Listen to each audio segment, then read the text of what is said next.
Well, I'm back at my shop today, so I have a chain from when we were cutting the other day that I threw the chain, and you can see these teeth are boogered up a little bit here, and they don't fit in the bar.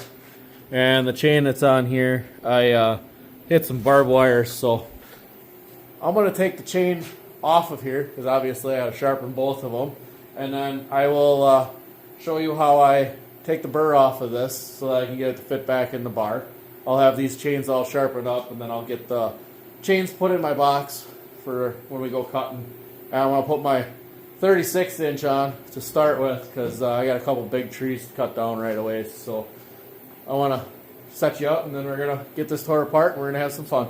And of course, I don't have my scrunch with me in the shop here, so I just got my socket and ratchet out so I can loosen this all up. I got a straight blade screwdriver out so I can loosen it up. Just because utilizing what I have in the shop right now, and I mean, I guess I could have went and grabbed one of my scrunches, but I guess I didn't really give it a thought when I grabbed the box for the 28 inch chains, so we're going to have to maybe get a couple more scrunches and just leave them lay around different places, and I'll have them. But this works. It's the same size as what the scrunch is, so. And that's all the gunk that was in there. I mean, that's the first time using that biodegradable oil. I mean, I guess I actually kind of noticed a little bit of a difference in sound of it running. It didn't seem quite so like it was rubbing quite as hard. So I will blow this off because I do have the air hose in here, so we'll get that blown off here in a minute.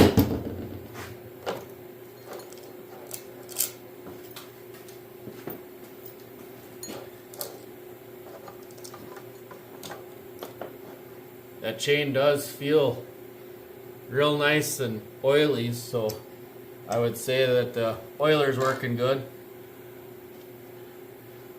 You can see, I mean, that's pretty decent oil. I mean, that saw was just sitting outside. I mean, I carried it in here maybe in the shop about 15 minutes ago, so it's been sitting in a 65-degree shop for only about 15 minutes. So, but we'll get that all blown off and cleaned off.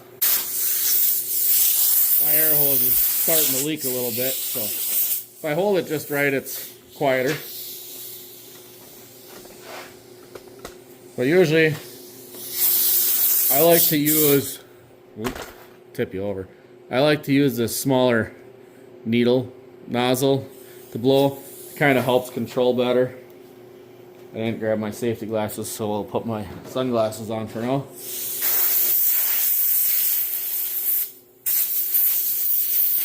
I usually just blow it off.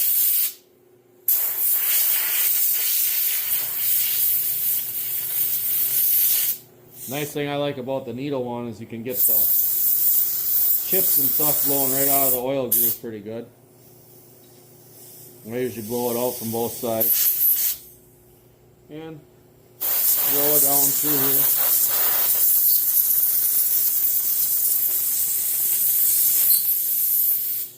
Looks like there was a little bit of stuff that came out, not a lot.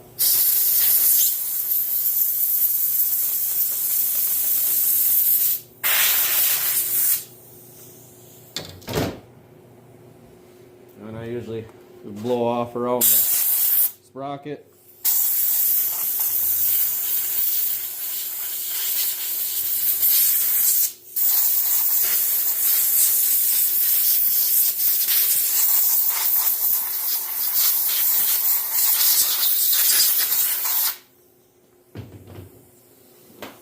Blow out the cover.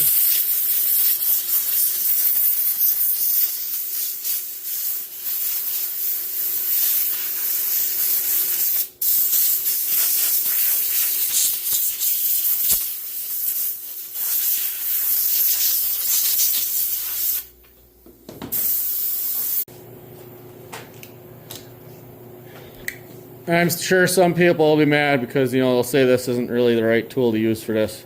But I usually just use my knife just to get any of the stuff out that's in the very bottom of the groove. try to get that, you know, any chunks out of there. I mean, there's some in there. There's not a lot, but I'll get that cleaned out of there.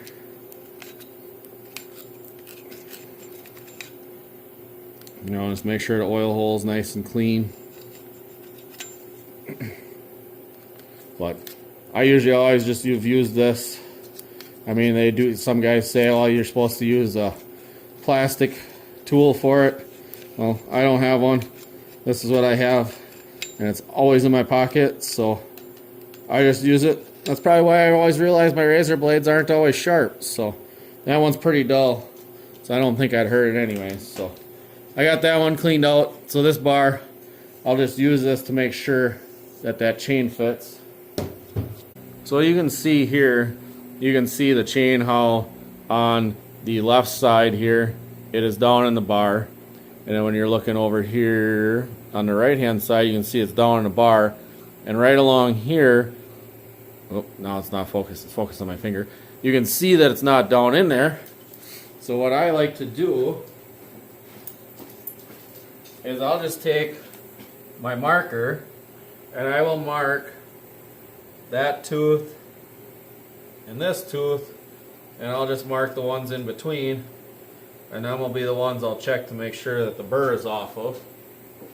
So what I'm going to do is I'm going to find, so this is the first tooth, and I got to come down to about here. So I'm just going to feel the edge and see if there's a burr. There's a little bit on this one, so I'll just knock that burr off. Do the same thing on the rest of them here.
So that pretty much took care of the burr on that side of the chain. Now I'll take the chain and flip it over. So I have from here to here. And this side, there's a few burrs on it, not bad. We'll grind them off, same as I did the other side.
So now that I got that ground, now I can lay the bar back, or the chain back on the bar, and you can see that it fits in there. And as I keep moving the chain, it should, where that should roll right around the tip of the bar, shouldn't give a problem. So I will sharpen it up. I mean, is is that the right way to do it? Probably not, but I mean, it's definitely a lot easier for me to use that little grinder than it is to try to file it, because then you're trying to figure out how to hold it, not cut yourself, where I could literally pinch it down and use the grinder and grind it off. So I've done that a few times before when I've had a chain do that. So that one there, if it cuts bad, if it flies off again and I have more problems with it, I'll just throw that chain away and buy a new one. So I mean, I should probably get a couple more chains for 28 anyway. Look at that, I actually got the gold link there, but I'm still going to mark the tooth. Wipe a little bit of the oil off of it, and the marker will actually draw on it. So I'm going to mark that tooth. Oh, I guess I got a backup one. I got that one for the other side. So this one here is a brand new chain and has not been sharpened yet. So there's probably going to be a little bit more material coming off. Plus, I also hit barbed wire with this one, so I do have to take a little more off to get the points back. So the depth should be about set, but I will check it.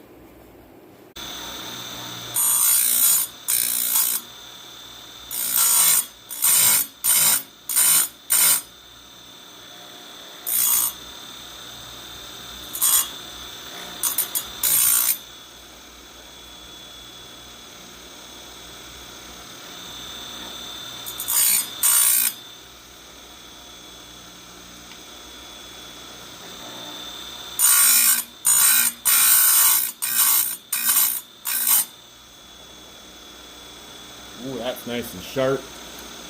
That should definitely do a good job cutting there.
So this is a brand new, well, was a brand new chain.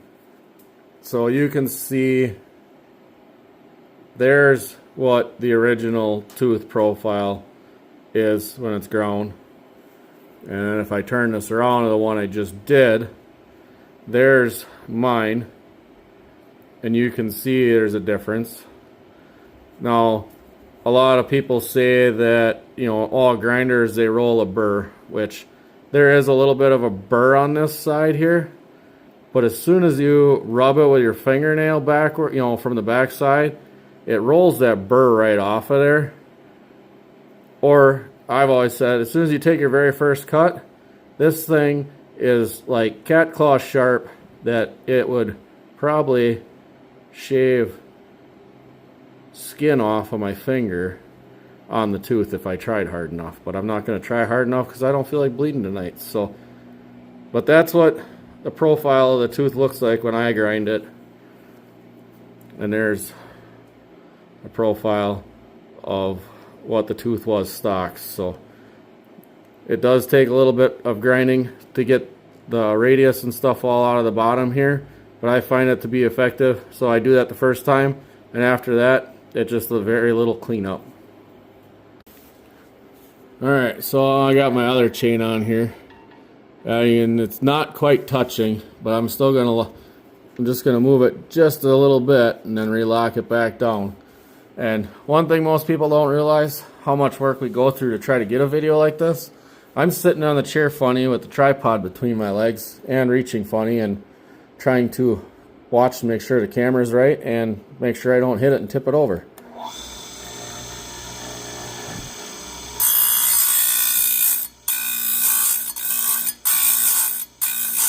So this one here was still pretty sharp when I threw it, so this one's not going to take much, but I figure, I got it off, I might as well sharpen it. Clean it up a little bit. That way it's good and sharp.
Alright, so I'm going to put the 36-inch bar on. And this is one of my chains for my 36. The only thing I don't like about this way versus in the box is they do tend to get more of that twisted up, gnarly pain in the butt to untangle. You get them silly loops like that. Now I gotta try to get that to untangle and get it to untangle the right way that the chain comes out like it's supposed to, which I guess that one wasn't too bad, but this one here is nice and sharp. The most I might have to do is after I start cutting, I don't know, the rakers might have to go down on this one a little bit because they're getting kind of really shiny and smooth on the top. Usually that's a good sign that they're rubbing harder. So maybe I should take a stroke on the rakers on that chain just so that way it'll cut a little better. But then I'll get my bar over here. Get this. I just usually wipe the oily dirt and dust off. I mean, granted, I blew most of it off, but you still get that little bit. So then I'll stick the bar on here. And yes, it's nose heavy. We'll get the chain laying on here.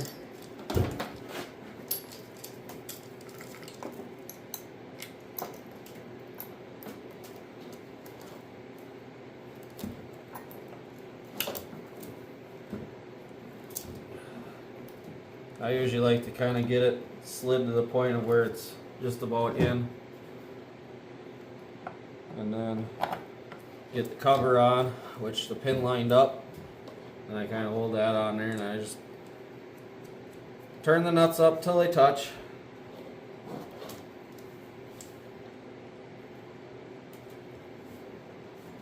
usually I always use my scrunch, and I usually always give them a little bit so that it's closer to being tight. So that way it's still allowing the bar to slide, but it's not, putting a lot of friction in there where it has to force the chain. So then I'll tighten this up till the chain's in there. Now, one thing I like to do in the case of the big bar is I like to take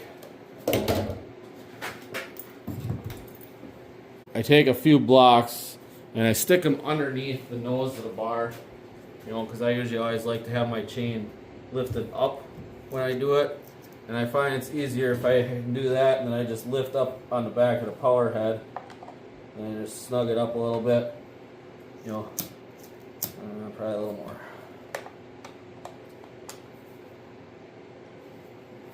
So that way I get my chain about how I like it. And then I just will snug these up. And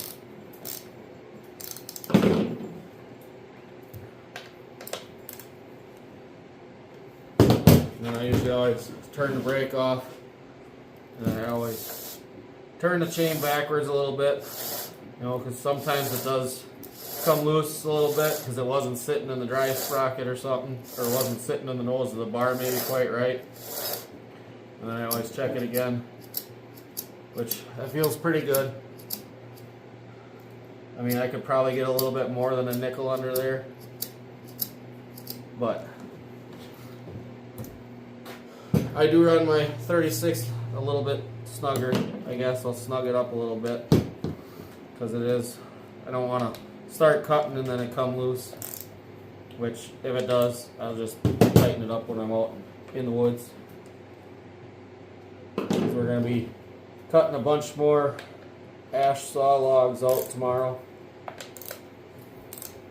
And basically there was a couple of big ones that we left the last time that we thought about doing towards the end of the day. But our arms are getting sore, or at least mine were, from throwing a big saw around, so I didn't feel like throwing my 36-inch bar on, but now it's on. And I'm going to put my bar cover on there so I don't cut myself. Yes, I know it doesn't cover the whole thing, but it's a 28-inch bar cover, and that's a 36-inch bar, so that'll work. Alright, well, so there, I got saws all touched up and ground, chain sharp. I did clean up the one that I had the booger burrs on from throwing the chains, so we're looking forward to tomorrow. We're going to have some fun. We're going to actually borrow Chris's helmet tomorrow, take along, so that way when we have two loaders, we can have them with comms, and Adam and I will be running around, so that way we're all communicating together better. In the last video, if you watched it, from the first time we were out there, my uncle was down there for a little while in the morning, and the problem I know that we mentioned is, I actually even think I put it on the video, is, I actually had to get his attention and talk to him in the loader versus being able to just talk to him and actually communicate. So we do we've been thinking about getting muffs with the comms in them. We could do it where we could get the main portion of it and not have the power unit, so that you could have one power unit and you could use it between your climbing helmet or the muffs. But we're looking at is we need to get another full set, so that way we have muffs that we can communicate with as well as the helmets, so that way it gives us more of an option, so if we do have other people to help, so that way people can communicate better. And so the comms are great. We got them at ARB Session in Green Bay. Anybody that's looking for them, you can go online to their website and order them, and they will ship directly to you. So nice thing is for us, it's a 45-minute drive for me from home, but if I gotta go there, I usually plan on trying to go there usually on the day after I'm done with work, because I'm already halfway there. So thanks for watching, and we'll catch you on the next one. Bye.